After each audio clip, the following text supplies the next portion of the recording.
আমাৰ এলেৰিয়া কৃষ্ণৰ পৰা বিএড কলেজ বৰ্তমান মোৰ লগত আছে এই কলেজৰ অধ্যক্ষ doctor Mustafizur Rahman sir. Sir নমস্কাৰ। কলেজখন কিমান বছৰ হ'ল? একদম জন্ম আপোনাৰ পৰা যদি অকণমান জানিব বিচাৰোঁ। এই কলেজখন 1996 চনত প্ৰতিষ্ঠা হৈছিল।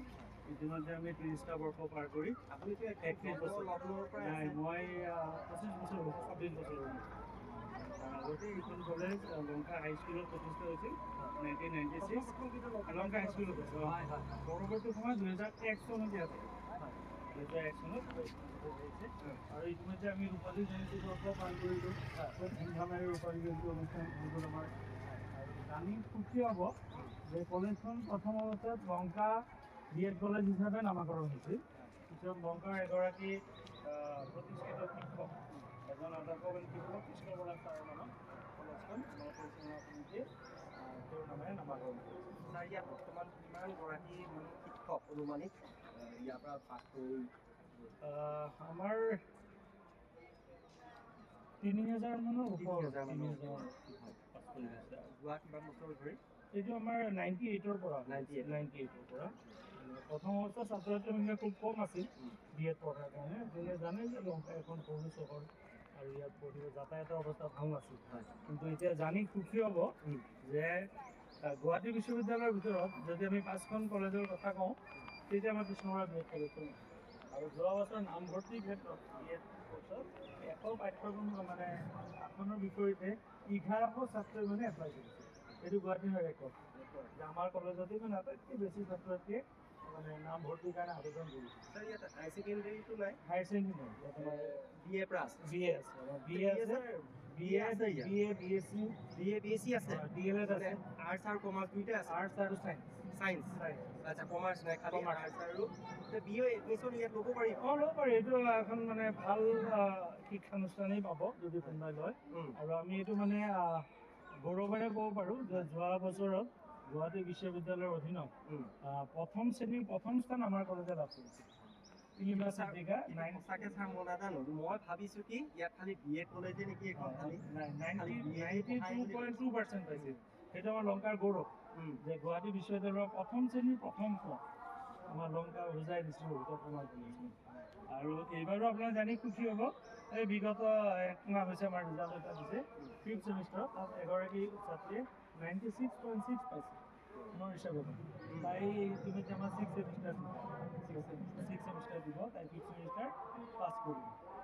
আৰু আমাৰ বিএডতো ফলাফল আগৰ পৰাই ভাল, টপ 10ৰ ভিতৰত আমাৰ আছে।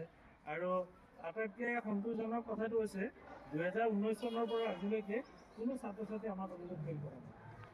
এইটোতো ৰেকৰ্ড।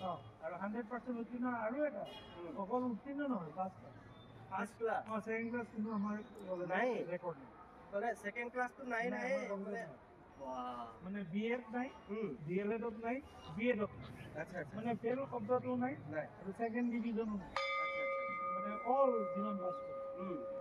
আৰু বিএ পাঠ্যক্ৰমৰ এটা কিছু বৈশিষ্ট্য আছে, যেনে আমি কিছুমান নতুন ছাবজেক্ট দিছোঁ, নতুন এইবিলাক নাই অনুমোদন হৈ গ'ল, মানে ছ'চিয়েল সমাজ এইখন খুব প্ৰয়োজনীয়। যে কোনোবা ছাত্ৰ ছাত্ৰী যদি চিভিল ছাৰ্ভিচ পঢ়ে তাৰ ছ'চিয়েল দিব লাগে, সেইটো দিছোঁ আমি। জিঅ'গ্ৰাফী ছাবজেক্টটো দিছোঁ, কম্পিউটাৰ আইডিও দিছোঁ, এনেকুৱাকৈ আমাৰ কিছুমান। আৰু 2-এটা বিষয় আমি ফ্ৰী পঢ়াওঁ, যেনে আৰ্ট। আপুনি জানি ভাল পাব যে আমাৰ এটা খুব আৰ্ট গেলাৰী আছে আৰু আৰ্টৰ শিক্ষাও বেলেগ এটা স্কিল ছাবজেক্টৰ উপৰিও আমি এনেকৈও শিক্ষা হৈ কৰিছোঁ। ফিজিকেল এডুকেশ্যন আছে, আমাৰ ফেকাল্টি আছে, আৰ্টৰ আছে, মিউজিকৰ আছে। মানে ছাত্ৰ ছাত্ৰীৰ সৰ্বাংগীন বিকাশ, যে এজন খালি ভাল নম্বৰ পাই যে যাব, এজন শিক্ষক হ'ব বা এই কিবা এটা চাকৰি কৰিব, সেইটো নহয়। সুস্থ মনৰ পৰা সাংস্কৃতিক দিশটোৰ ওপৰত খুব গুৰুত্ব দিয়ে। আপুনি শুনা পাই আছে, ঢোলৰ শব্দ হৈ আছে। অহাকালি মানে আমাৰ ইয়াত যিটো আছে প্ৰতি বছৰে বহাগৰ এদিন হিচাপে কাইলৈ উদযাপন কৰা হ'ব। গতিকে আমাৰ ইয়াত মানে আমাৰ ইয়াত মানে সকলো ছাত্ৰ ছাত্ৰীয়ে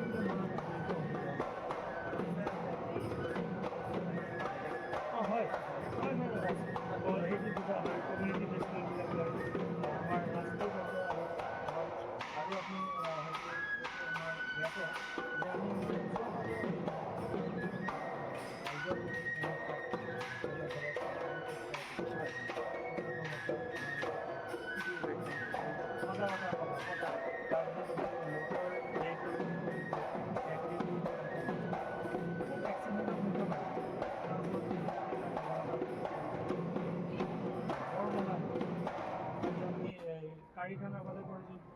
সেইটো প্ৰথা আছে মানে যোনটো অঞ্চলত যোনটো সমস্যা আছে ৰাষ্ট্ৰৰ কথা আমি কৰিছিলোঁ ছোৱালী শিক্ষাৰ ওপৰত আমি কাৰিখানাত কৰিলোঁ যৌতুকৰ ওপৰত বৰপথাত কৰিলোঁ বাইক এক্সিডেণ্টৰ ওপৰত আৰু এক জেগাত কৰিলোঁ আমি চাইবাৰ ক্ৰাইমৰ মানে আমাৰ মূল উদ্দেশ্য সমাজখনো আগবাঢ়ি ছাৰ এইখিনি কি প্ৰশিক্ষাৰ্থী ছাত্ৰ ছাত্ৰীসকলে কৰে এনে মানে ভলেণ্টিয়াৰ্ছ আছে আমাৰ কলেজত শিক্ষকসকলে এইখিনি কৰে